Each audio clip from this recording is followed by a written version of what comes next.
Press ചെയ്താൽ മതി. ഓണായിട്ടില്ലല്ലോ. ദൈവനാമത്തിന് നന്ദിയോടെ സ്തോത്രം ചെയ്യുന്നു. വീണ്ടും ഒരിക്കൽ കൂടെ ദൈവവചനവുമായി നിങ്ങളുടെ മുമ്പിൽ നിൽപ്പാൻ ദൈവം തന്ന വലിയ കൃപയ്ക്കായി സ്തോത്രം. ഞാൻ ഇന്ന് രാവിലെ വരെ വാസ്തവത്തിൽ വേറൊരു ദൂതാണ് എൻ്റെ മനസ്സിലുണ്ടായിരുന്നു മുഴുവൻ. അപ്പം അതൊക്കെ നോക്കി പ്രിപ്പയർ ചെയ്തൊക്കെ വെച്ച് ഇന്ന് രാവിലെ പ്രാർത്ഥിച്ചുകൊണ്ടിരുന്നപ്പോൾ ദൈവാത്മാവ് എന്നോട് വ്യക്തമായി ഇടപെട്ടു. മോനെ, ആ ദൂതല്ല, വേറൊരു ദൂത്. ഒരു 4 വർഷം മുമ്പ് എനിക്ക് സ്ട്രോക്കൊക്കെ വരുന്നതിന് മുമ്പ് ഞാൻ പ്രിപ്പയർ ചെയ്ത് പ്രസംഗിച്ച ഒരു മെസ്സേജാണ്. ആ മെസ്സേജ് പ്രസംഗിക്കണമെന്ന് ദൈവത്തിൻ്റെ ആത്മാവ് എന്നെ നിർബന്ധിച്ചു. ഞാൻ ആ പ്രസംഗം എഴുതി വെച്ചിരിക്കുന്ന നോട്ട്സ് മുഴുവൻ തപ്പി, എങ്ങും കണ്ടില്ല. ആകപ്പാടെ പരവേശമായി. പിന്നെ ഇതെല്ലാം കുനിഞ്ഞിരുന്ന് കുറച്ച് നേരം നോക്കിക്കഴിഞ്ഞപ്പോഴത്തേക്ക് തലയെല്ലാം കൂടെ കറങ്ങുന്ന പോലെ തോന്നി. അങ്ങനെ എല്ലാം കൂടെ നല്ല രസമായിരുന്നു ഇത് രാവിലെ. എന്നാൽ ദൈവം തമ്പുരാൻ കൃപ ചെയ്തു കടന്നു വരാൻ, നിങ്ങളോടൊപ്പം ഒരുമിച്ചായിരിക്കാൻ ദൈവം തന്ന വലിയ കൃപയ്ക്കായി സ്തോത്രം. നമുക്ക് ഒരു അധികാരത്തിൻ്റെ ശുശ്രൂഷയിലേക്ക് കയറണമെന്ന ദൈവത്തിൻ്റെ പരിശുദ്ധാത്മാവ് ഇന്ന് പകൽക്കാലം എന്നോട് വ്യക്തമായി ഇടപെട്ടു. അതുകൊണ്ട് അതിന് അടിസ്ഥാനമായിട്ട് ദൈവവചനത്തിൽ നിന്ന് ചില കാര്യങ്ങൾ ചിന്തിക്കാനായിട്ട് ഞാൻ ആഗ്രഹിക്കുകയാണ്. ഞാൻ കർത്താവിനോട് പറഞ്ഞിട്ടുണ്ട്, കർത്താവെ, ഒരിക്കൽ കുറവ് ഒത്തിരിയുണ്ട്, പ്രസംഗം ശരിക്കും നോക്കിയിട്ടില്ല. നീ വചനം നാവിന്മേൽ തരണം, നീ എൻ്റെ നാവിൽ തീ കത്തിക്കണം, ജനം അനുഗ്രഹിക്കപ്പെടണം. അത്രയുള്ള എൻ്റെ ആഗ്രഹം. അതുകൊണ്ട് വളരെ പ്രാർത്ഥനയോടുകൂടെ ദൈവസന്നിധിയിൽ നമുക്കായിരിക്കാം. നമ്മുടെ ഒരുമിച്ചുള്ള ചിന്തയ്ക്കായിട്ട് ഞാൻ എടുത്തിരിക്കുന്ന വേദഭാഗം മത്തായിയുടെ സുവിശേഷം 28-ാം അധ്യായത്തിൻ്റെ 17 മുതൽ ഉള്ളതായിട്ടുള്ള വാക്യങ്ങൾ നമുക്ക് വായിക്കാം. 18 മുതലുള്ളതായുള്ള വാക്യങ്ങൾ ഒന്ന് ശബ്ദമുയർത്തി വായിച്ചാട്ടെ.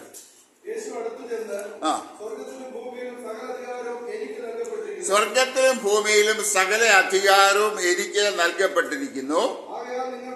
ആകയാൽ നിങ്ങൾ പുറപ്പെട്ട് പിതാവിന്റെയും പുത്രന്റെയും പരിശുദ്ധാത്മാവിന്റെയും നാമത്തിൽ സ്നാനം കഴിപ്പിച്ചു ഞാൻ നിങ്ങളോട് കൽപ്പിച്ചതൊക്കെയും പ്രമാണിപ്പാൻ തക്കവണ്ണം ഉപദേശിച്ചും കൊണ്ട് സകല ജാതികളെയും ശിഷ്യരാക്കിക്കൊള്ളുവീൻ.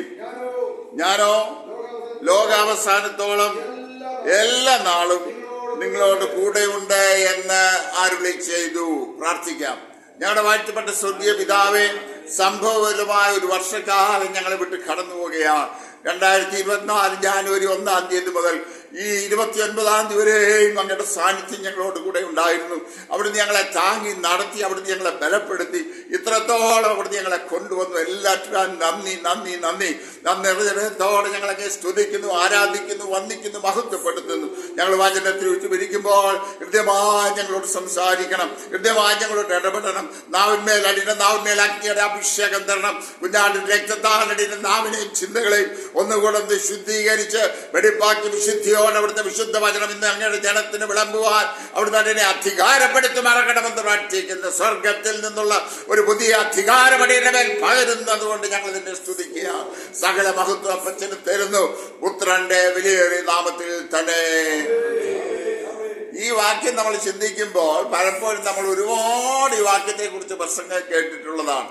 കർത്താവിന്റെ the last commission of Jesus, യേശുക്രിസ്തുവിന്റെ അവസാനത്തെ കൽപ്പനയായിട്ട്, അഥവാ കർത്താവ് ഈ ലോകത്തിൽ നിന്ന് എടുക്കപ്പെടുന്നതിന് മുൻപ് ശിഷ്യന്മാരോട് കൽപ്പിച്ചതായിട്ടുള്ള ഒരു കൽപ്പനയായിട്ട് ഈ ഭാഗം നമ്മൾ സാധാരണ പലപ്പോഴും കേട്ടിട്ടുണ്ട്. എന്നാൽ അതിൽ നിന്ന് വ്യത്യസ്തമായിട്ട് വേറൊരു കാഴ്ചപ്പാടിലാണ് ഇന്ന് ദൈവവചനം ശുശ്രൂഷിക്കാനായിട്ട് ഞാൻ ആഗ്രഹിക്കുന്നത്. ഇവിടെ കർത്താവ് പറയുന്ന ഒരു കാര്യമുണ്ട്, സ്വർഗത്തിലും ഭൂമിയിലും സകല അധികാരവും എനിക്ക് നൽകപ്പെട്ടിരിക്കുന്നു.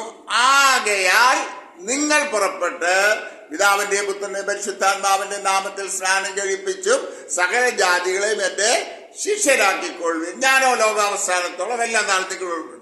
അപ്പോ കർത്താവ് ശിഷ്യന്മാരെ അയക്കുന്നതിന് മുൻപ് അവർക്ക് കൊടുക്കുന്ന ഒരു അധികാരത്തിന്റെ പ്രക്രിയ ഇവിടെയുണ്ട്. അധികാരത്തിന്റെ പ്രക്രിയ എന്ന് പറയുന്നത്, കർത്താവ് പറയാണ്, സ്വർഗത്തിലും ഭൂമിയിലുമുള്ള സകല അധികാരവും പിതാവായ ദൈവം എനിക്ക് നൽകിയിരിക്കുകയാണ്.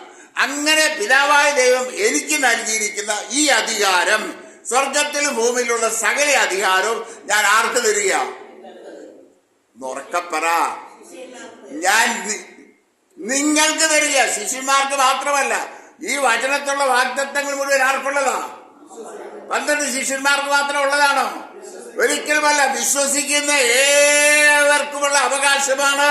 കർത്താവ് പറയുകയാണ്, വിശ്വസിക്കുന്ന ഏവരുമേ ഞാൻ നിങ്ങൾക്കൊരു അധികാരം തരിക.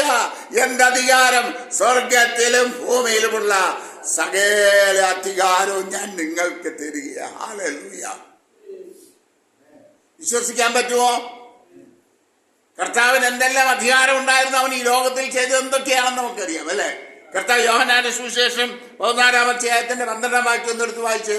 യോഹന്നാൻ 14:12.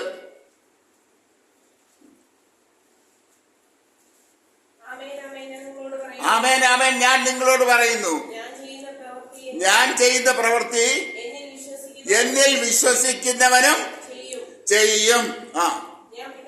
ഞാൻ പിതാവിന്റെ അടുക്കൽ പോകുന്നത് കൊണ്ട് അതിൽ വലിയതും അത് ചെയ്യും. ഇത് എത്ര പേര് വിശ്വസിക്കുന്നുണ്ട്? ഞാൻ ആത്മാർത്ഥമായിട്ട് ചോദിക്കുക, എത്ര പേര് വിശ്വസിക്കുന്നുണ്ട്? കർത്താവ് പറയാണ്, ഇത് കർത്താവ് തന്നെ പറഞ്ഞതാ. ശിഷ്യന്മാർ പറഞ്ഞതല്ല, പ്രവാചകന്മാർ പറഞ്ഞതല്ല, പിന്നീടുള്ള അപ്പോസ്തലന്മാർ പറഞ്ഞതല്ല. കർത്താവ് പറയാണ്, ഞാൻ എന്റെ പിതാവിന്റെ അടുക്കൽ പോകുന്നത് കൊണ്ട് ഞാൻ ചെയ്തതിലും വലിയവ നിങ്ങൾ ചെയ്യും.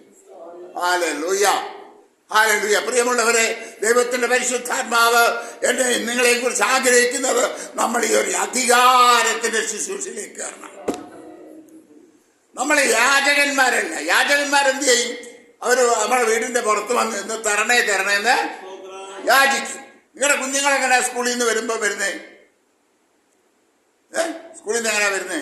സ്കൂളിൽ നിന്ന് വരുമ്പോൾ സാധാരണഗതിയിൽ നമ്മുടെ കുഞ്ഞുങ്ങൾ വരുന്നത് എങ്ങനെയാണെന്ന് ചോദിച്ചാൽ, അവർ ഓടി ഇങ്ങോട്ട് വന്ന് കോളിംഗ് ബെല്ല് പടപട അടിക്കും, അല്ലേ? ഒരടി അടിച്ച് നിർത്തുമോ? ഇല്ല. വാതിൽ വന്ന് തുറക്കുന്നിടം വരെ പടപടപടാം തട്ടിക്കും. അടിച്ചു കഴിഞ്ഞാൽ എന്ത് ചെയ്യും? അകത്തോട്ടൊരൊറ്റ പോക്ക, അടുക്കളയിലോട്ടാ ഓടുക. നേരെ ഷൂസ് രണ്ടും ഒരിടത്തോട്ട് വലിച്ചെറിയും, സോക്സ് വേറിടത്തോട്ട് വലിച്ചെറിയും. നേരെ ഓടിച്ചെന്ന് ഫ്രിഡ്ജ് വലിച്ചു തുറക്കും. അതിനകത്തൊന്നും കണ്ടില്ലെങ്കിൽ എന്ത് ചെയ്യും? നേരെ അടുക്കളയിലോട്ട് ഓടും, അല്ലെ? അടുക്കളയിലിരിക്കുന്ന അടച്ചു വെച്ചേക്കുന്ന പാത്രങ്ങൾ മുഴുവൻ പാത്രം തട്ടിത്തെറിപ്പിച്ച് അടപ്പൊക്കെ എടുത്ത് മാറ്റി അതിനകത്തിരിക്കുന്നതൊക്കെ എടുത്ത് തിന്നും. ഞാൻ നിങ്ങളുടെ വീട്ടിൽ അങ്ങനെ വന്ന് കാണിച്ചാൽ അലക്സാണ്ടർ സാറായതുകൊണ്ട് നിങ്ങളൊക്കെ ക്ഷമിച്ചു, അല്ലയോ? ഇഷ്ടപ്പെടുവോ? ഇല്ല. ഇതാണ് മക്കളും അല്ലാത്തവരും തമ്മിലുള്ള വ്യത്യാസം. പിതാവിന്റെ സന്നിധിയിൽ ഏത് സമയത്തും ധൈര്യത്തോടെ കടന്നിയെന്ന് അപ്പാ പിതാവേ എന്ന് വിളിക്കുന്ന പുത്രത്വത്തിന്റെ ആത്മാവിനെ അവൻ നമുക്ക് തന്നെങ്കിൽ സ്വർഗത്തിലും ഭൂമിയിലുള്ള സകല അധികാരവും പുത്രനോടുകൂടെ അവൻ നമുക്ക്, എനിക്കും നിങ്ങൾക്കും നൽകിയിരിക്കുക. പ്രിയമുള്ളവർ, ഈ അധികാരം നമ്മളൊന്ന് എക്സർസൈസ് ചെയ്യണം. ഇനി ഈ അധികാരം എന്തൊക്കെയാ? മർക്കോസിന്റെ സുവിശേഷം എന്നെടുത്ത് 16-ാം അധ്യായത്തിന്റെ 17-18. മർക്കോസ് 16-17-18. ബാബു ബ്രദറെ വേറെ വെച്ചിട്ടുള്ള ശബ്ദം ഉയർത്തി വായിച്ച. ബാബു ബ്രദർ ഒരു മിനിറ്റ് ശബ്ദം ഉയർത്തി വായിച്ച. വിശ്വസിക്കുന്നവരാൽ ഈ അടയാളങ്ങൾ നടക്കും. എന്റെ നാമത്തിൽ അവർ ഭൂതങ്ങളെ പുറത്താക്കും, പുതുഭാഷകളിൽ സംസാരിക്കും, സർപ്പങ്ങളെ പിടിച്ചെടുക്കും, മരണകരമായ യാതൊന്നും കുടിച്ചാലും അവർക്ക് ഹാനി വരികയില്ല. കർത്താവ് വ്യക്തമായിട്ട് ശിഷ്യന്മാരോട് പറയുക. എന്താ തുടങ്ങി? എങ്ങനെ നമ്മള് വിശ്വസിക്കുന്നവരാൽ ഈ അടയാളങ്ങൾ നടക്കും. പ്രിയമുള്ളവരെ, അപ്പോസ്തലന്മാർ സുവിശേഷം പ്രസംഗിക്കാൻ തുടങ്ങിയപ്പോൾ ആളുകൾ എങ്ങനെ സുവിശേഷത്തിൽ വിശ്വസിച്ചേ? അത്ഭുതങ്ങളാൽ, അടയാളങ്ങളാൽ ദൈവം വചനത്തെ ഉറപ്പിച്ചു. ആ ദൈവത്തിൽ നിന്ന് മാറ്റമുണ്ടോ? He is the same yesterday, today and forever. അവൻ ഇന്നലെയും ഇന്നും എന്നേക്കും അനന്യനാണ്. അവന് മാറ്റമില്ല. He cannot change himself because he is God himself. അവൻ ദൈവമായതുകൊണ്ട് അവന് ഗതിഭേദത്താലുള്ള ആച്ഛാദനമില്ല, രൂപഭേദമില്ല. അവന്റെ വിശ്വസ്തതയ്ക്ക് മാറ്റമില്ല. പ്രിയമുള്ളവരെ, ദൈവം നമ്മളെ വിളിച്ചത് ഈ അധികാരത്തിന്റെ ശുശ്രൂഷയിലേക്ക്. കർത്താവ് ശിഷ്യന്മാരെ വിളിച്ചപ്പോൾ മർക്കോസിന്റെ സുവിശേഷത്തിലൊക്കെ വ്യക്തമായിട്ട് കാണുന്നുണ്ട്. 12 ശിഷ്യന്മാരെ അവൻ വിളിച്ചതിന്റെ ഉദ്ദേശം പറയുന്നുണ്ട്. തന്നോടുകൂടെ ഇരിപ്പാൻ, പ്രസംഗിക്കേണ്ടതിന് അയക്കാൻ, ഭൂതങ്ങളെ പുറത്താക്കേണ്ടതിന് അധികാരമുണ്ടായിരിപ്പാൻ. ഹല്ലേലൂയ. അപ്പോൾ ദൈവം എന്നെയും നിങ്ങളെ കുറിച്ച് ആഗ്രഹിക്കുന്നത് എന്താ? അവനോടുകൂടെ ഇരിക്കണം, അവനിൽ നിന്ന് ശക്തി പ്രാപിക്കണം, അവനിൽ നിന്ന് ബലം പ്രാപിക്കണം, അവനിൽ നിന്ന് അഭിഷേകം പ്രാപിക്കണം. പിന്നെ നമ്മൾ എന്ത് ചെയ്യണം? കടന്നുപോയി ഭൂതങ്ങളെ പുറത്താക്കണം. അത്ഭുതങ്ങളെ, അടയാളങ്ങളെ ശുശ്രൂഷ. ആദിമ അപ്പോസ്തലന്മാരെല്ലാം അവർ ചെന്നിടത്തെല്ലാം ദൈവത്തിന്റെ കൈ അവരോട് കൂടെ ഇരുന്ന് അത്ഭുതങ്ങളാൽ അടയാളങ്ങളാൽ വചനത്തെ ഉറപ്പിച്ചു പോന്നെങ്കിൽ ആ ദൈവത്തിന് മാറ്റം വന്നോ? മാറ്റം വന്നോ? ഇല്ല. അവൻ ഇന്നും is the same yesterday today four and for ever. അവന് മാറ്റമില്ല. ആർക്കാ മാറ്റം? നമുക്ക് വിശ്വസിക്കാൻ പറ്റുന്നില്ല, നമുക്ക് ഏറ്റെടുക്കാൻ പറ്റുന്നില്ല. അതുകൊണ്ട് പണ്ടൊക്കെ ദൈവദാസന്മാർ രോഗിക്ക് വേണ്ടി പ്രാർത്ഥിക്കാൻ ചെന്നാൽ രോഗത്തെ ശാസിച്ച് പ്രാർത്ഥിച്ച് ജയമെടുക്കും. നമ്മളിന്ന് പോയി പ്രാർത്ഥിച്ചാലോ, കർത്താവേ നിന്റെ ഹിതമാണെങ്കിൽ സൗഖ്യമാക്കണം. അപ്പം നമ്മുടെ ഭാഗം രക്ഷപ്പെട്ടു അല്ലേ? കാരണം സൗഖ്യമാക്കില്ലേ, ദൈവത്തിന്റെ ഹിതമല്ല. പ്രിയമുള്ളവരെ, നമ്മൾ രോഗികളായിരിക്കണമെന്ന് വചനം എങ്ങും പറയുന്നില്ല. യോഹന്നാന്റെ ലേഖനത്തിൽ നമ്മൾ 3 യോഹന്നാൻ 1-2 ഭാഗങ്ങളൊക്കെ നമ്മൾ വായിക്കുന്നുണ്ട്. പ്രിയനെ, നിന്റെ ആത്മാവ് ശുഭമായിരിക്കുന്നത് പോലെ നീ സകലത്തിലും ശുഭമായും സുഖമായും ഇരിക്കണമെന്ന് ഞാൻ ആഗ്രഹിക്കുന്നു. അപ്പൊ സകലത്തിലും സുഖമായും ശുഭമായും സുഖമായും ഇരിക്കണമെന്നുള്ള ദൈവഹിതമാണ്. നമ്മൾ രോഗികളായിരിക്കണമെന്നുള്ള ദൈവഹിതമല്ല. രോഗം എവിടുന്ന് വരുന്നു? ദൈവം രോഗം അയക്കുമോ? ആർക്കും അനക്കമില്ല. ദൈവം രോഗം അയക്കത്തില്ല. രോഗം പിശാചിൽ നിന്ന് വരുന്ന. പക്ഷേ നമുക്ക് ചുറ്റും ദൈവം കെട്ടിയിരിക്കുന്ന വേലി പലപ്പോഴും നമ്മളറിയാതെ നമ്മൾ തന്നെ പൊളിക്കുമ്പോൾ പിശാചിന് കയറി വരാൻ നമ്മൾ ഇടം കൊടുക്കും. ഇതായി മർമ്മം. എന്റെ ജീവിതത്തിൽ എനിക്കറിയാം, എവിടെയോ ഞാൻ വേലി പൊളിച്ചു കൊടുത്തു. പിശാച് കയറി അവൻ ചെയ്യാവുന്ന പണി മുഴുവൻ ഒപ്പിച്ചു. ഇനി അതിൽ നിന്ന് പുറത്തു വരണമെങ്കിൽ എന്തോ ഒരു കഷ്ടപ്പാടാണ്. നമ്മുടെ എല്ലാ ജീവിതത്തിൽ ഇത് വളരെ പ്രാവർത്തികമാണ്. നമ്മളൊന്ന് പെട്ടെന്ന് കോപിച്ചു, പിശാചിന് കയറി വരാൻ ഇടവായി. വളരെ ചെറിയ കാര്യമാണ്. ഒരു കള്ളത്തരം പറഞ്ഞു, പിശാചിന് കയറി വരാൻ ഇടവായി. ഒരുവനോട് അല്ലെങ്കിൽ ഒരുവനോട് മനസ്സിൽ വിദ്വേഷം തോന്നി, പിശാചിന് കയറി വരാൻ ഇടവായി. നമ്മളിത് വളരെ നിസ്സാരമായി കണക്കാക്കും. പ്രിയമുള്ളവരെ, പിശാച്, അതുകൊണ്ടാണ് വചനം പറയുന്നത്, പിശാചിന് ഇടം കൊടുക്കരുത്. അവൻ ഇടം കിട്ടിയാൽ, പണ്ട് ഒട്ടകത്തിന് തലവെച്ച് കൂടാരത്തിനകത്ത് തലവെച്ച് കൊടുക്കാൻ അനുവാദം കൊടുത്തതുപോലെ ഇരിക്കും അല്ലേ? ഒട്ടകം വന്ന് ചോദിച്ചു, ഞാൻ എൻ്റെ തല മാത്രം ഈ കൂടാരത്തിനകത്തോട്ടൊന്ന് വെച്ചോട്ടെ. അപ്പൊ എന്താ പറഞ്ഞു? ചോദിച്ചു, ആ ഒട്ടകം തലയല്ല, തല വെച്ചോട്ടെന്ന് ചോദിച്ചുള്ളൂ. തല ആദ്യം വെച്ചു, രണ്ടാമത് 2 കഴുത്ത് വെച്ചു, മൂന്നാമത് 2 കാലകത്ത് വെച്ചു, അടുത്തത് മുഴുവൻ കൂടാരത്തിനകത്തായി. കൂടാരത്തിനകത്ത് വാർത്തിരുന്നവര് പുറത്തുമായി. പലപ്പോഴും ഇങ്ങനെ പിശാച് നമ്മുടെ ജീവിതത്തെ നശിപ്പിക്കും. പ്രിയമുള്ളവരെ, we have to be very careful. നമുക്ക് വളരെ ശ്രദ്ധാലുക്കളായിരിക്കാം. അധികാരത്തിന്റെ ശുശ്രൂഷ ദൈവം നമുക്ക് ഏൽപ്പിച്ചിരിക്കുകയാണെന്നുള്ള സത്യം നമ്മൾ മറന്നു. മത്തായിയുടെ സുവിശേഷം 18-ാം അധ്യായത്തിന്റെ 18-ാം വാക്യം. മത്തായി 18:18.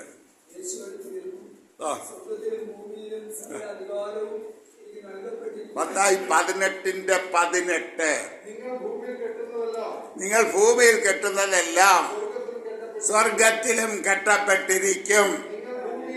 നിങ്ങൾ ഭൂമിയിൽ അഴിക്കുന്നതെല്ലാം സ്വർഗത്തിലും അഴിഞ്ഞിരിക്കും എന്ന് പറഞ്ഞു മതി. എന്ന് പറഞ്ഞാൽ അതിന്റെ അർത്ഥം എന്താ? നമ്മളെ ഒരു വ്യക്തിയുടെ മേലുള്ള ദുരാത്മാവിനെ ബന്ധിച്ചു പ്രാർത്ഥിച്ചാൽ നമ്മുടെ ഭവനത്തിൽ കലക്കമുണ്ടാക്കുന്ന, ഭിന്നതയുണ്ടാക്കുന്ന, വിദ്വേഷമുണ്ടാക്കുന്ന, മത്സരമുണ്ടാക്കുന്ന ദുരാത്മാവിനെ നമ്മൾ ബന്ധിച്ചു പ്രാർത്ഥിച്ചാൽ ആ ബന്ധനം തന്നെ. അവൻ അനങ്ങാൻ പറ്റത്തില്ല. എന്നോട് ഒരു സഹോദരൻ എന്നോട് പറഞ്ഞു, അമ്മായിയമ്മ ഭയങ്കരമായിട്ട് ആളെ ഇങ്ങോട്ട് വരുമ്പോ ദുഷ്ടപിശാചി എന്ന് പറഞ്ഞ് ഭാഷിക്കുമെന്ന് പറഞ്ഞു. ആ നിമിഷത്തെ അമ്മായിമ്മയുടെ വായടയും. എന്നോട് സഹോദരി പറഞ്ഞ, എനിക്ക് നല്ല എൻ്റെ അടുത്ത് പരിചയമുള്ള സഹോദരി അനുഭവത്തിൽ നിന്ന് പറഞ്ഞതാണ്. അധികാരമെടുക്കണം.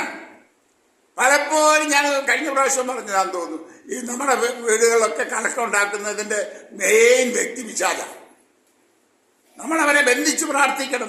തമ്മിലുള്ള ബന്ധങ്ങളെ കുഞ്ഞാന്റെ രക്തത്തിൽ പൊതിഞ്ഞ് പ്രാർത്ഥിക്കണം. ജയമെടുക്കണം. കെട്ടാനും അഴിക്കാനും. എങ്ങനെ അഴിക്കാൻ? എന്താ അഴിക്കാന്ന് പറഞ്ഞാൽ എന്താ? പിശാച് ബന്ധിച്ചിരിക്കുന്ന ജീവിതങ്ങളുടെ കെട്ട് അഴിച്ചുവിടാൻ. ഹല്ലേലൂയ. ഒരു അധികാരം എനിക്ക് നിങ്ങൾക്ക് തന്നിട്ടുണ്ട്. സത്യന അധികാരം ദൈവം തന്നിട്ടുണ്ട്. അളിയന്റെ മേലുള്ള ദുരാത്മാവിനെ, ആ മദ്യപാനത്തിന്റെ ദുരാത്മാവിനെ, ആ മയക്കുമരുന്നിന്റെ ദുരാത്മാവിനെ, സ്വന്തം ഭാര്യയെ ഉപദ്രവിക്കുന്ന ദുരാത്മാവിനെ ബന്ധിച്ച് പെങ്ങളെ അഴിച്ചുവിട്ട് ആത്മാവിൽ പോരാടി പ്രാർത്ഥിക്കണം. അവിടെ വിടുതൽ നടക്കും. കർത്താവെ കണ്ണ കാണിക്കണേ എന്ന് പറഞ്ഞ് ഇരിക്കാനല്ല ദൈവം നമ്മളെ വിളിച്ചത്. അധികാരത്തിലേക്ക് കയറണം. നമ്മൾ അധികാരം എക്സർസൈസ് ചെയ്യണം. എക്സർസൈസ് ചെയ്യാൻ കർത്താവ് നമ്മളെ കുറിച്ച് ആഗ്രഹിക്കുന്നത്. ഇനി എനിക്ക് വളരെ ഈ വേദപുസ്തകത്തില് ഒറ്റ ഒരിടത്ത് മാത്രമേ കർത്താവ് ആത്മാവിൽ സന്തോഷിച്ചെന്ന് പറഞ്ഞൊരു വാക്യമുള്ളൂ. കറക്റ്റ്. ആ ഭാഗം നമുക്കൊന്ന് എടുത്തു വായിക്കാം.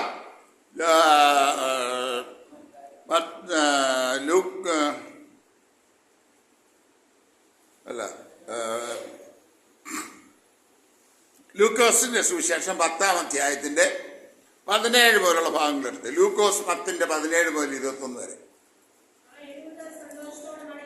ആ 70 പേർ സന്തോഷത്തോടെ, അതായത് കർത്താവ് തന്റെ ശിഷ്യന്മാരിൽ 70 പേരെ അവരെ ഈരണ്ടായിട്ട് അധികാരം കൊടുത്ത് സുവിശേഷം അറിയിപ്പാനായിട്ട് അവരെ അയക്കുകയാണ്. അപ്പോൾ അവരോട് പ്രത്യേകം പറഞ്ഞൊരു കാര്യമാണ്, ഭൂതങ്ങളെ പുറത്താക്കേണ്ടതിന് അധികാരത്തോടു കൂടിയാണ് അവർ അയച്ചത്. അറിഞ്ഞു വായിച്ചു. അപ്പൊ അവർ മടങ്ങി വന്നിട്ട് പറയുന്ന റിപ്പോർട്ടാണ്, കർത്താവ് നിന്റെ നാമത്തിൽ ഭൂതങ്ങളിൽ ഞങ്ങൾക്ക് കീഴടങ്ങുന്നു എന്ന് പറഞ്ഞു. അവൻ അവരോട്, സാത്താൻ മിന്നൽ പോലെ ആകാശത്ത് നിന്ന് വീഴുന്നത് ഞാൻ കണ്ടു. പാമ്പുകളെയും തേളുകളെയും ശത്രുവിന്റെ സകല ബലത്തെയും ചവിട്ടുവാൻ ഞാൻ നിങ്ങൾക്ക് അധികാരം തരുന്നു എന്ന് പറഞ്ഞിട്ട്, ഇപ്പം പാമ്പുകളുടെ ഒക്കെ വിഷപ്പാമ്പുകളുടെ ഒക്കെ ഇളകിയിരിക്കുന്ന സീസൺ, ആരും ചെന്ന് പാമ്പിനെ കയറി ചവിട്ടാൻ അനുവദിക്കാനൊന്നും പോകരുത്. ഇതിന്റെ ആത്മീയ അർത്ഥമാണ്. ഈ പാമ്പും തേളും, പാമ്പ് എങ്ങനെ ആക്രമിക്കുന്നേ?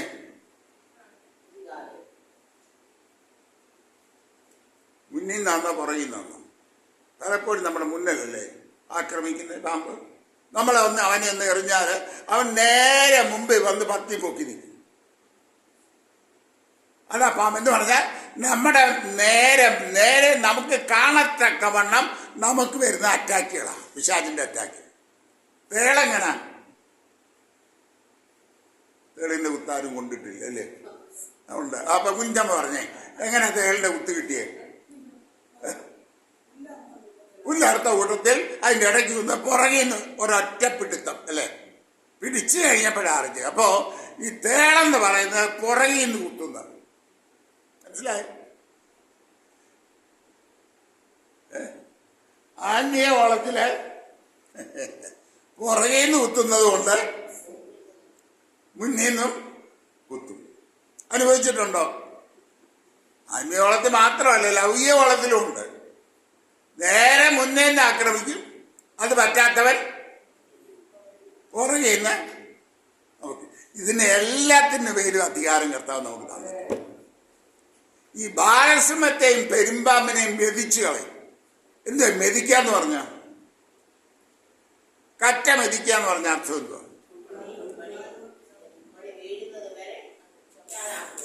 ചവിട്ടി ചവിട്ടി ചവിട്ടി ആ കറ്റയിൽ നിന്ന് മണികൾ വേർപെടുന്നേരം വരെ ചവിട്ടി മെതിച്ച് മെതിച്ച് മെതിച്ച് പണ്ടത്തെ കാര്യമാണ് അല്ലേ? മെതിച്ച് മെതിച്ചാണ് നെല്ലിൽ നിന്ന് കായ്ച്ചു കിടക്കുന്ന ആ നെല്ലിന്റെ വിത്തുകളൊക്കെ പുറത്തു വരും. അപ്പം പാമ്പിനെ മെതിക്കുക എന്ന് പറഞ്ഞാൽ അർത്ഥം, പെരുമ്പാമ്പിനെ മെതിക്കുക എന്ന് പറഞ്ഞാൽ അതിന്റെ അർത്ഥം, പെരുമ്പാമ്പ് കഴിഞ്ഞ നാളുകളിൽ വിഴുങ്ങിക്കളഞ്ഞ നമ്മുടെ ശുശ്രൂഷ, സത്യനോടുള്ള ദൂത. കഴിഞ്ഞ നാളുകളിൽ ദൈവം നമ്മളെ കുറിച്ച് ആഗ്രഹിച്ച എല്ലാ ശുശ്രൂഷകളും ചെയ്തെടുക്കാൻ കഴിയാതെ വണ്ണം ദുഷ്ട പെരുമ്പാമ്പ് നമ്മുടെ ശുശ്രൂഷകളെ വിഴുങ്ങിയിട്ടുണ്ടെങ്കിൽ നാം ചവിട്ടി മെതിച്ച് ആ ശുശ്രൂഷകളെ പുറത്തെടുക്കാൻ ദൈവം നമുക്ക് അധികാരം തന്നിരിക്കുക.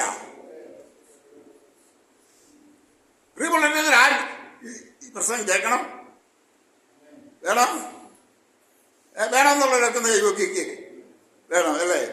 നമ്മൾ ഈ അധികാരത്തിന് ശുശ്രൂഷക്കാരൻ നമുക്കൊക്കെ താല്പര്യമുള്ളത് നമ്മൾ ചെറിയ കൂട്ടമാണ്. ദൈവം നമ്മളെ കുറിച്ച് ആഗ്രഹിക്കുന്നത് എന്നിങ്ങനെ ചത്തയെന്ന് പറഞ്ഞ് അയ്യോ മൊത്തം എന്ന് പറഞ്ഞ് ജീവിക്കാനല്ല ദൈവം നമ്മളെ വിളിച്ചത്. കർത്താവിന് വേണ്ടി കത്തി ജ്വലിക്കാനാ. അത്ഭുതങ്ങളാൽ, അടയാളങ്ങളാൽ, വീര്യപ്രവൃത്തികളാലുള്ള പ്രവൃത്തി ഈ നാളുകളിൽ എന്നിൽ കൂടെ നിങ്ങളിൽ കൂടെയും എല്ലാം ദൈവം ചെയ്തെടുക്കാൻ ആഗ്രഹിക്കുക. ദൈവത്തിന് മോഹൻസമുണ്ടോ? ഉണ്ടോ? വലിയവരെ മാത്രമേ ഉപയോഗിക്കത്തുള്ളൂ.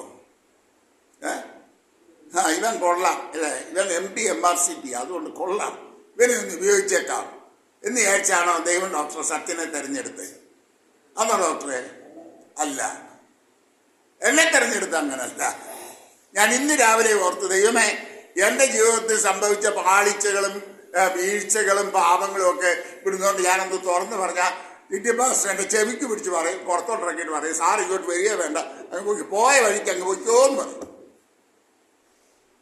ഞാൻ അത്ര നല്ലവരൊന്നും അല്ലായിരുന്നു. എനിക്ക് തുറന്നു പറഞ്ഞതിന് ഒരു പടിയില്ല. കൃപയാൽ കൃപയാൽ കൃപയാൽ മാത്രമായി ഇന്ന് ഈ വചനമായി പെട്ടെന്ന് ചോർന്നുകൊണ്ട് വിട്ടിരിക്കുന്നത്. മേനി പറയാൻ ഒന്നുമില്ല. ഇന്ന് രാവിലെ കർത്താവിനോട് പറയും, കർത്താവേ, മേനി പറയാൻ ഒന്നുമില്ല, പ്രശംസിക്കാൻ ഒന്നുമില്ല, എന്തെങ്കിലും ഉണ്ടെങ്കിൽ നിന്റെ കൃപ കൃപ കൃപയൊന്ന് മാത്രമാണ്. ഡോക്ടറേറ്റ് കിട്ടി, ലിറ്റിയെ വിടുക്കൊണ്ട് കിട്ടിയാണോ? അല്ല. ലിനുവെ വിടുക്കൊണ്ട് കിട്ടിയാണോ? അല്ല. ദൈവകൃപയാ, ദൈവകൃപയാ. ഞാൻ ഈയിടെ ഒരു സഹോദരനെ കണ്ടു. അദ്ദേഹത്തിന്റെ ഭാര്യ വർഷങ്ങൾക്ക് മുമ്പ് എന്നോട് ഈ റിസർച്ചിനെ കുറിച്ചൊക്കെ ചോദിച്ചു, മനുമോന്റെ കാര്യങ്ങളൊക്കെ ചോദിച്ചു. റിസർച്ച് രജിസ്റ്റർ ചെയ്ത് തുടങ്ങിയതാണ് എത്രയോ വർഷങ്ങൾക്ക് മുമ്പ്. ഞാൻ കഴിഞ്ഞ ദിവസം ആ സഹോദരിയുടെ ഭർത്താവിനെ കണ്ടപ്പോൾ ചോദിച്ചു, എങ്ങനെയുണ്ട് റിസർച്ച്? ഓ സാറേ, ഒന്നും ആയിട്ടില്ല, എങ്ങും ആയിട്ടില്ല. വർഷങ്ങളായി എത്രയോ പേരാ ചെയ്യുന്നേ, തിരിച്ചറിയാൻ കഴിയുന്നില്ല. അപ്പോൾ നമ്മുടെ ജീവിതത്തിലുള്ളതൊക്കെ കൃപയാൽ കൃപയാൽ ലഭിച്ചത് മാത്രമാണ്. നമുക്ക് പുകഴാനും ഒന്നുമില്ല, പ്രശംസിക്കാനും ഒന്നുമില്ല, അഹങ്കരിക്കാനും ഒന്നുമില്ല, നിഗളിക്കാനും ഒന്നുമില്ല. ഞാൻ പറഞ്ഞു വരട്ടെ, അതിനെത്തി അങ്ങ് പോകും, ഇച്ചിരി അങ്ങ് കാട് കയറിപ്പോയി. അപ്പോൾ കർത്താവ് ആ ഭാഗം ഒന്ന് വായിച്ചാൽ നമ്മൾ വായിച്ചോണ്ടിരുന്നത് ആ ആ ആ ആ ഇനി ഇവിടെ കാണിക്കാമെന്ന് പറഞ്ഞ് നിർത്തിക്കോട്ടെ. ഇത് ചിലർ കയറി പിടിക്കും, ചില സഭക്കാർ ഞാൻ കേട്ടിട്ടുണ്ട്. അവിടെ കർത്താവ് അവരെ ഭൂതങ്ങളെ പുറത്താക്കി പിശാച് മിന്നൽ പോലെ ആകാശത്ത് വീഴുന്നെന്ന് കണ്ടപ്പം കർത്താവ് എന്താ പറഞ്ഞു? അതിനേക്കാൾ വലിയ കാര്യം എന്തുവാ? നിങ്ങളുടെ പേര് സ്വർഗത്തിൽ എഴുതിയിരിക്കുന്നത്. ശരിയാ, കറക്റ്റാ. പക്ഷെ അവിടെ കൊണ്ട് നിന്നില്ല. അടുത്ത വാക്യം ഒന്ന് വായിച്ച്. ആ നാഴികയിൽ തന്നെ പരിശുദ്ധാത്മാവ് rejoiced in the spirit. Hallelujah. കർത്താവ് ആത്മാവിൽ സന്തോഷിച്ച ഒരൊറ്റ നിമിഷം അതേ ഉള്ളൂ വചനത്തിൽ രേഖപ്പെടുത്തിയത് നമുക്ക് കിട്ടിയത്. ബാക്കി കാണുമായിരിക്കും, നമുക്കറിയത്തില്ല. അവിടെ പറയാണ് റിജോയ്സ്ഡ് ഇൻ ദ സ്പിരിറ്റ്. കർത്താവ് പറയാ, ഇത് പിതാവേ, ഇത് ജ്ഞാനികൾക്കും വിവേകികൾക്കും മറച്ചു വെച്ച് ശിശുക്കൾക്ക് ഇത് വെളിപ്പെടുത്തിയല്ലോ. എന്താ? തന്റെ ശിഷ്യന്മാർക്ക് താൻ നൽകിയ അധികാരം അവർ ഉപയോഗിച്ചു എന്ന് അറിഞ്ഞപ്പോൾ കർത്താവിന്റെ ഹൃദയം സന്തോഷം കൊണ്ട് പിടയുക. ഹല്ലേലൂയ. ഈ അടുത്ത പുതുവർഷത്തിലേക്ക് പ്രവേശിക്കുമ്പോൾ നമ്മുടെ കർത്താവിന്റെ ഹൃദയം സന്തോഷം കൊണ്ട് പിടയണം. ഞാൻ എൻ്റെ പൈതലിന്റെ മേൽ പകർന്ന കൃപാവരം, ഞാൻ അവന്റെ മേൽ നൽകിയ താലന്തുകൾ അവൻ എത്ര അനുഗ്രഹമായി ഉപയോഗിക്കുന്നു, അവൻ ആത്മാക്കളെ നേടുന്നു എന്ന് കണ്ട് നമ്മുടെ സ്വർഗസ്ഥനായ പിതാവ് സന്തോഷിക്കണം. പ്രിയമുള്ളവരെ, അതാ ദൈവം എന്നെയും നിങ്ങളെയും കുറിച്ച് ആഗ്രഹിക്കുന്നത്. ഞാൻ മുമ്പോട്ട് പോകട്ടെ. നമുക്ക് അധികാരത്തിന്റെ ശുശ്രൂഷ ദൈവം തന്നിട്ടുള്ളതിന് ഒരു തെളിവൂടെ തരാൻ ഞാൻ ആഗ്രഹിക്കുക. നമ്മള് ആ മുടിയൻ പുത്രന്റെ കഥ, അത് ഇളയ മകന്റെ കഥ കർത്താവ് ദൈവസ്നേഹത്തെ കുറിച്ച് വെളിപ്പെടുത്താനാ പറഞ്ഞു, അല്ലേ? ഇളയ മകൻ മടങ്ങി വന്നപ്പോൾ ദൈവം അവൻ എന്തൊക്കെ കൊടുത്തു? പിതാവ് അവൻ എന്തൊക്കെ കൊടുത്തു?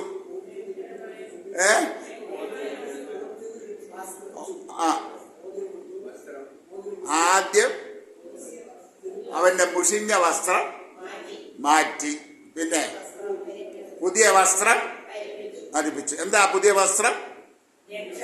രക്ഷ എന്ന, നീതി എന്ന വസ്ത്രം കൊണ്ട് അവൻ നമ്മളെ പൊതിയ. യശയ്യാപ്രവാചകന്റെ പുസ്തകം 61-ാം അധ്യായത്തിൽ നമ്മളെ കാണുന്നുണ്ട്. അവൻ എന്നെ നീതി എന്ന അങ്കി വിടുവിച്ച് രക്ഷാവസ്ത്രം എന്നെ ധരിപ്പിച്ചിരിക്കുന്നു. അപ്പോൾ നമ്മൾ പാപങ്ങളേറ്റു പറഞ്ഞ് നമ്മൾ മടങ്ങി വരുമ്പോൾ കർത്താവ് ഒന്നാമത് ചെയ്യുന്നത് നമ്മുടെ പാപമംഗലമായ ജീവിതത്തെ ദൈവത്തിന്റെ നീതിയാകുന്ന വസ്ത്രം കൊണ്ടങ്ങ് പൊതിയാണ്. നീതിയാകുന്ന വസ്ത്രം കൊണ്ട് പൊതിയുമ്പോൾ പിന്നെ ആർക്കും നമ്മുടെ പാപകരമായ ജീവിതത്തിലേക്ക് ഒളിഞ്ഞു നോക്കാൻ അവകാശമില്ല. 1. 2, കൊടുത്തു അവന്റെ വിരലിന് മോതിരം. എന്താ ഈ മോതിരം?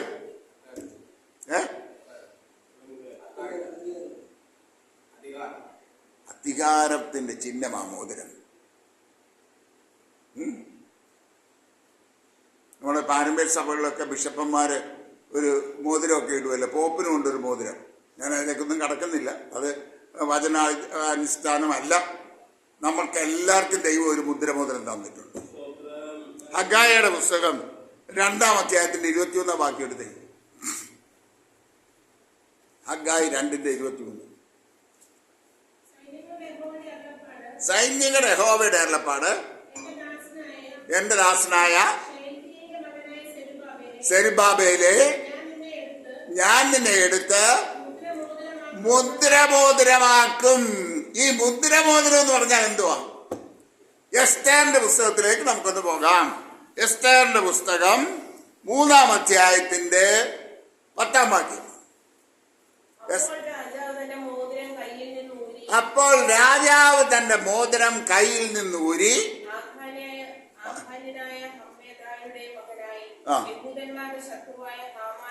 ഹാമാന് കൊടുത്തു. രാജാവ് തന്റെ മുദ്രമോതിരം ഊരി യഹൂദന്മാരുടെ ശത്രുവായ ഹാമാന് കൊടുത്തു. വായിച്ചു. രാജാവ് ഹാമാനോട് ദാനം ചെയ്യുന്നു, ചെയ്തു കൊടുക്കുക എന്ന് പറഞ്ഞു. മതി മോളെ. ഇവിടെ നമ്മൾ കാണുന്നത് പഴയ കാലത്ത് രാജാക്കന്മാരുടെ അധികാരത്തിന്റെ മുദ്രയായിരുന്നു ഈ മുദ്രമോതിരം എന്ന് പറയുന്നത്, സിഗ്നറ്ററി. അപ്പൊ ഈ മുദ്രമോതിരം സാധാരണ രാജാക്കന്മാര് കൽപ്പന എഴുതത്തില്ല, രായസക്കാരാണ് അതിനായിട്ട് പ്രത്യേകം നിയോഗിക്കപ്പെട്ടവരുണ്ട്, അവരാണ് രായസക്കാർ. ഈ രായസക്കാരാണ് കൽപ്പന എഴുതുക. രായസക്കാർ കൽപ്പന എഴുതി കഴിഞ്ഞ് രാജാവിനെ വായിച്ചു കേൾപ്പിക്കും.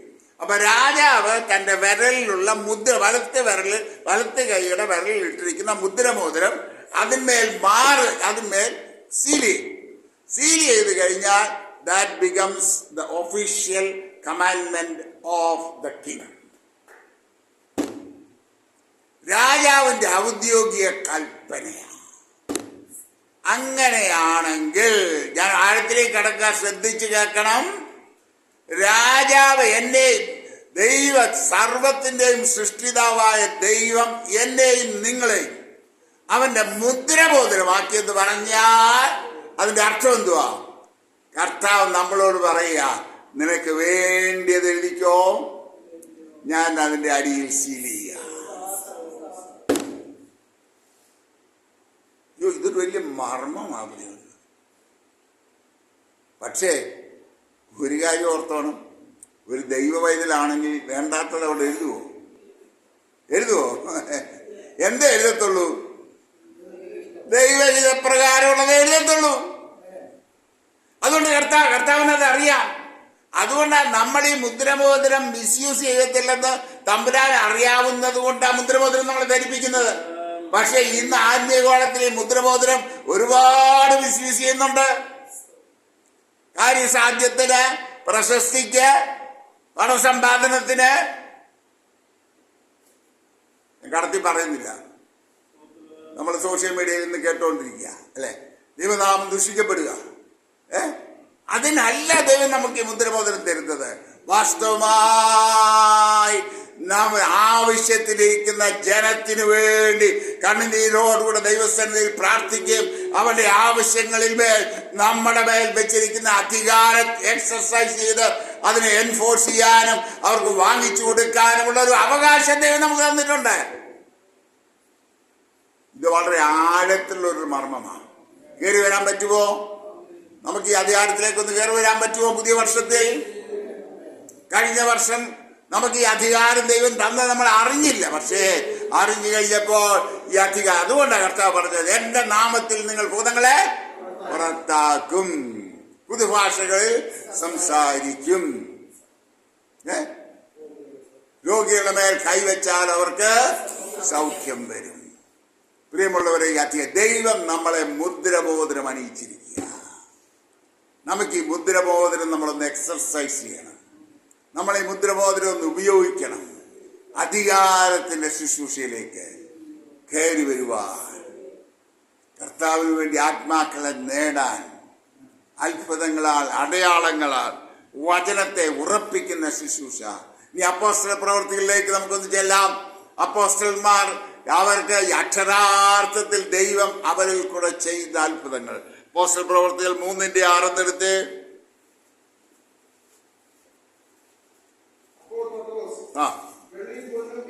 വെള്ളിയും പൊന്നും എനിക്കില്ല, എനിക്ക് ഉള്ളത് നിനക്ക് തരുന്നു. കർത്താവായ യേശു ക്രിസ്തുവിന്റെ നാമത്തിൽ നടക്ക എന്ന് പറഞ്ഞു. അവന്റെ കൈക്ക് പിടിച്ച് എഴുന്നേൽപ്പിച്ചു. അവൻ നടന്നു, അവൻ കുതിച്ചെഴുന്നേറ്റു. നടന്നും തുള്ളിയും ദൈവത്തെ പുകഴ്ത്തിയും കൊണ്ട് അവരോടുകൂടെ ദേവാലയത്തിലേക്ക് കടന്നു. അല്ലേ, നമുക്കിതിന്റെ ചരിത്രം അറിയാം അല്ലേ. ദേവാലയത്തിലേക്ക് എല്ലാവരും ആരാധിക്കാൻ പോകുമ്പോൾ അവിടെ ഇരുന്ന് ഭിക്ഷ അയച്ചുകൊണ്ടിരുന്നത് ആളെ പറവിലെ മുടന്തനായ ഒരു മനുഷ്യൻ. പത്രോസ് യോഹന്നാനും കടന്നുപോയി. അവർ പത്രോസിനെ യോഹന്നാനെ ഉറ്റി നോക്കി, എന്തെങ്കിലും കിട്ടുമെന്ന് വിചാരിച്ചാണ് നോക്കിയത്. അപ്പോൾ പത്രോസ് പറയുന്ന ഒരു കാര്യമുണ്ട്, വെള്ളിയും പൊന്നും ഞങ്ങൾക്കില്ല, ഞങ്ങൾക്കുള്ളത് നസ്രാനായ യേശുവിന്റെ നാമം. ആ നാമത്തിൽ എഴുന്നേൽക്കാന്ന് പറഞ്ഞപ്പോൾ, പിടിച്ചെഴുന്നേൽപ്പിച്ചപ്പോൾ അവൻ കുതിച്ചെഴുന്നേറ്റു. ഈ ദൈവം ഇന്നും പ്രവർത്തിക്കുന്നുണ്ടോ? അവൻ ശിഷ്യന്മാരെ കൊണ്ട് പ്രവർത്തിപ്പിച്ചേച്ച് എല്ലാ പണിയും തീർത്ത് സ്വസ്ഥമായിട്ട് ശബദാചരിക്കാന്നു അല്ല. അവൻ ഇന്നും പ്രവർത്തിക്കും, ഇനിയും പ്രവർത്തിച്ചുകൊണ്ടേയിരിക്കും. പക്ഷേ ഇന്ന് പറ്റിയതെന്താ? വെള്ളിയും പൊന്നും ഞങ്ങൾക്ക് ഇങ്ങോട്ട് നാം, ഞങ്ങൾ വേണമെങ്കിൽ യേശുവിന്റെ നാമത്തിൽ സൗഖ്യമാക്കാം. പ്രിയമുള്ളവർ, ഞാനിത് പറയുന്നതിനാണ് ചോദിച്ചാൽ, നമുക്ക് ഈ പണത്തോട് അത്യാർത്തി ഇല്ലാത്തവൻ, കർത്താവിനോട് യഥാർത്ഥത്തിൽ സ്നേഹത്തിൽ കർത്താവിൻ്റെ വേല ചെയ്യുന്ന ആത്മാക്കൾ ഇന്ന് എഴുന്നേൽക്കണം. അതാ ഇന്ന് സഭയ്ക്കകത്ത് ഇല്ലാത്തത്. ശരിയായ നാണയങ്ങൾ ഇല്ലാത്തതുകൊണ്ട് കള്ളനാണയം ഇഷ്ടംപോലെ പ്രചരിക്കുക. അതുകൊണ്ട് സുവിശേഷം ദുഷിക്കപ്പെടുകയാണ്. ദൈവമക്കൾ അപമാനിക്കപ്പെടുക. കാരണം എന്താ? അവർ ഒരു കാലത്ത് കർത്താവിനോട് ചേർന്ന് നിന്നവരാ. ഇവിടെ ഒരു സത്യം, ഒരു യഥാർത്ഥം പറയാൻ ഞാൻ ആഗ്രഹിക്കുക. ദൈവം ഒരിക്കലും ഒരു കൃപാവരം ഒരു മനുഷ്യന് കൊടുത്താൽ അത് പിൻവലിക്കുന്നില്ല. അതെന്തുകൊണ്ടാണെന്ന് നമുക്കറിയത്തില്ല. ഒരു വിശദീകരണം പറയാൻ എനിക്കറിയത്തില്ല. ഇവരൊക്കെ ഇന്ന് ഈ ആത്മീയഗോളത്തിൽ ഈ കോപ്രാണ്ട് കാണിക്കുന്നവരൊക്കെ ഒരു കാലത്ത് കർത്താവിന് വേണ്ടി കർത്താവിനോട് ചേർന്ന് നിന്ന് ഈ കൃപാവരങ്ങളൊക്കെ പ്രാപിച്ചവരാ. പ്രാപിച്ചു കഴിഞ്ഞപ്പോൾ ദ്രവ്യാഗ്രഹവും പിന്നെ ഈ ലോകത്തിന്റെ പ്രതാപവും എല്ലാം ഇവരെ കയറി മുറുകെ പിടിച്ചു. പ്രിയമുള്ളവരെ, കർത്താവിന് തലചായ്പാൻ ഇടവില്ലായിരുന്നു അല്ലേ? കർത്താവ് പറഞ്ഞു, ആകാശത്തിലെ പറവകൾക്ക് കൂടുണ്ട്, മനുഷ്യപുത്രനോ തലയായിപ്പാൻ. ആ മനുഷ്യപുത്രന്റെ പേരിൽ ഇന്ന് കാട്ടിക്കൂട്ടുന്ന വികൃതികൾ അല്ലേ? പള്ളി പണിയണമെങ്കിൽ കോടികൾ വേണം. ഞാൻ ആരെയും പേരെടുത്ത് പറയല്ലേ, എന്ത് കഷ്ടമാണ്. പിന്നെ മറ്റുള്ളവരുടെ നഗ്നത അനാവൃതമാക്കുക പരസ്യമായി. ഇങ്ങനെയുള്ളൊരു ആത്മീയ കാലഘട്ടത്തിൽ ഞാനും നിങ്ങളും ജീവിക്കുമ്പോൾ യാതൊരു സ്വാർത്ഥ താല്പര്യമില്ലാതെ കർത്താവിനോടുള്ള സ്നേഹത്തിൽ മാത്രം നിന്നുകൊണ്ട് കർത്താവിന് വേണ്ടി അത്ഭുതങ്ങളാൽ, അടയാളങ്ങളാൽ, വീര്യപ്രവൃത്തികളാലുള്ള വേല ചെയ്തെടുക്കുന്ന ചിലരെ കർത്താവിന് ആവശ്യമുണ്ട്. നിന്റെ വിദ്യാഭ്യാസം അവൻ നോക്കുന്നില്ല, നിന്റെ കഴിവ് അവൻ നോക്കുന്നില്ല, നിന്റെ സാധ്യത അവൻ നോക്കുന്നില്ല. നീ അവന്റെ കരങ്ങളിൽ അങ്ങോട്ട് ഏൽപ്പിച്ചു കൊടുത്താലുണ്ടല്ലോ, വെച്ചു കൊടുത്താലുണ്ടല്ലോ, നിന്നെ കൊണ്ട് വൻകാര്യങ്ങൾ ചെയ്യാൻ കഴിയുന്നവരാ നമ്മുടെ രക്ഷിതാവ്. അവൻ ഇന്നും ജീവിക്കുന്നു. ഹല്ലേലൂയ. ഇന്നും അവൻ പ്രവർത്തിക്കുന്നു. ഇന്നും അവൻ അത്ഭുതങ്ങളുടെ ദൈവമാണ്. ഇന്നും അവൻ അടയാളങ്ങളുടെ ദൈവമാണ്. അതിനൊരു നാളും മാറ്റമില്ല. പക്ഷേ അവന്റെ കരങ്ങളിൽ പൂർണ്ണമായി ഏൽപ്പിച്ചു കൊടുക്കുന്ന ചിലരെ അവൻ ആവശ്യമുണ്ട്. വ്യവസ്ഥ കൂടാതെ അൺകണ്ടീഷണൽ സറണ്ടർ, പൂർണ്ണമായി ദൈവകരങ്ങളിൽ വിട്ടുകൊടുക്കുന്ന ചിലരെ കർത്താവിന് ആവശ്യം. നമ്മളൊക്കെ സമർപ്പിക്കും, പക്ഷേ ജീവിതത്തിന്റെ എല്ലാ മേഖലയും നമ്മൾ വിട്ടുകൊടുക്കത്തില്ല. FP മേയറെ കുറിച്ച് ഇപ്രകാരം ഞാനൊരു സംഭവം കേട്ടിട്ടുണ്ട്. FP മേയർ വളരെ ദൈവപൂർവ്വമുള്ള മനുഷ്യനായിരുന്നു. കർത്താവിന് വേണ്ടി വളരെ പ്രയോജനപ്പെടുന്ന ഒരു മനുഷ്യനാണ്. ഒരു രാത്രി FP മേയർ ഒരു സ്വപ്നം കണ്ടു. കർത്താവ് FP മേയറുടെ അടുക്ക വന്ന് നിന്നുകൊണ്ട് പറഞ്ഞു, മേയറെ, നിന്റെ ജീവിതത്തിന്റെ താക്കോൽ കൂട്ടങ്ങൾ മുഴുവൻ ഇങ്ങോട്ട് തരാൻ പറഞ്ഞു. അപ്പം ഒരു വലിയ താക്കോൽ കൂട്ടം, a bunch of keys, FP mayor എടുത്തിങ്ങോട്ട് നോക്കിക്കഴിഞ്ഞപ്പോഴാ തോന്നിയത് അതിനകത്തൊരു ചെറിയ താക്കോലുണ്ട്. ഈ താക്കോൽ മേയർ വിചാരിച്ച് ഈ താക്കോല് കർത്താവിന്റെ കയ്യിൽ കൊടുത്താൽ ശരിയാകത്തില്ല. FP മേയർ ആ ചെറിയ താക്കോൽ ഇങ്ങോട്ട് എടുത്തിട്ട് ബാക്കി മുഴുവൻ കർത്താവിന്റെ കയ്യിലോട്ട് കൊടുത്തു. കർത്താവ് നേരെ FP മേയറുടെ മുഖത്തോട്ട് നോക്കി ചിരിച്ചുകൊണ്ട് പറഞ്ഞു, either you should give all the keys of the bunch, otherwise I don't want it. ഒന്നുകിൽ നീ ആ താക്കോൽ കൂട്ടത്തിന്റെ സകല താക്കോലുകളും എന്റെ കയ്യിൽ തരണം, അല്ലെങ്കിൽ എനിക്കത് ആവശ്യമില്ല. FP മേയർ രാത്രി ഉറക്കമുണർന്നു. അവന്റെ ജീവിതത്തിൽ ഒരു ചെറിയ മേഖല, അവൻ രഹസ്യമായി സൂക്ഷിച്ചിരുന്ന ഒരു രഹസ്യ മേഖല, ആരും കാണാതെ മൂടി വെച്ചിരുന്ന ഒരു രഹസ്യ മേഖല പരിശുദ്ധാത്മാവന് വെളിപ്പെടുത്തിയപ്പോൾ FP മേയർ പറഞ്ഞു, കർത്താവേ, ഞാൻ ഇതുവരെയും എന്നെ തന്നെ പൂർണ്ണമായി ഏൽപ്പിച്ചു തന്നിട്ടില്ലായിരുന്നു. ഞാനിതാ എന്നെ തന്നെ പൂർണ്ണമായി നിന്റെ കരങ്ങൾ വിട്ടു തരുന്നെന്ന് പറഞ്ഞുകൊണ്ട് FP മേയർ തന്റെ ജീവിതത്തെ ദൈവകരങ്ങളിൽ ഏൽപ്പിച്ചപ്പോൾ ദൈവം ആ മനുഷ്യനെ കൊണ്ട് വൻകാര്യങ്ങൾ ചെയ്തു. ഈ കർത്താവ് ഇന്നും നമ്മളെ വിളിക്കുക, പൂർണ്ണമായി അത്ഭുതങ്ങളുടെ അടയാളങ്ങളുടെ ശുശ്രൂഷ ചെയ്തെടുക്കുക. അവനോടുകൂടി ഇരിപ്പാൻ, പ്രസംഗിക്കേണ്ടതിനയപ്പാൻ, ഭൂതങ്ങളെ പുറത്താക്കേണ്ടതിന് അധികാരമുണ്ടാകുക. അവൻ എന്നെയും നിങ്ങളെയും വിളിച്ചിരിക്കുക. ഇത് എന്നിൽ കൂടെയും നിങ്ങളിൽ കൂടെയും ഈ കാലഘട്ടത്തിൽ അവൻ ചെയ്തെടുക്കാൻ ആഗ്രഹിക്കുക. അതുകൊണ്ട് അവൻ്റെ കരങ്ങളിലേക്ക് നമുക്ക് നമ്മെ തന്നെ ഒന്ന് പൂർണ്ണമായിട്ട് വിട്ടുകൊടുക്കാം, ഏൽപ്പിച്ചു കൊടുക്കാം. അല്പസമയം നമുക്ക് നമ്മെ തന്നെ ദൈവകരങ്ങളിൽ സമർപ്പിക്കാനും തീരുമാനമെടുക്കാനും പ്രതിഷ്ഠിക്കാനുമായിട്ടുള്ള സമയമായിട്ട് വേർതിരിക്കാൻ ഞാൻ ആഗ്രഹിക്കുകയാണ്. അടുത്ത 5 മിനിറ്റ് നമുക്കുണ്ട്, നമ്മുടെ മുമ്പിലുണ്ട്. അതുകൊണ്ട് നീണ്ട പ്രാർത്ഥന പ്രാർത്ഥിക്കാൻ ആരും ശ്രമിക്കരുത്. മറിച്ച് 1 or 2 വാചകങ്ങൾ, കർത്താവേ, നീ അങ്ങ് ആഗ്രഹിക്കുന്ന ശുശ്രൂഷയ്ക്കായി, അത്ഭുതങ്ങളാൽ അടയാളങ്ങളാൽ വീര്യപ്രവർത്തികളാലുള്ള ശുശ്രൂഷയ്ക്കായി ഞാൻ എന്നെ തന്നെ പൂർണ്ണമായി സമർപ്പിക്കുന്നു. ഒറ്റ വാചകത്തിൽ നീണ്ട പ്രാർത്ഥന ദൈവം ആരും പ്രാർത്ഥിക്കരുത്. ഒറ്റ വാചകത്തിൽ നമുക്ക് പ്രാർത്ഥിച്ച് ദൈവകരങ്ങളിൽ നമ്മെ തന്നെ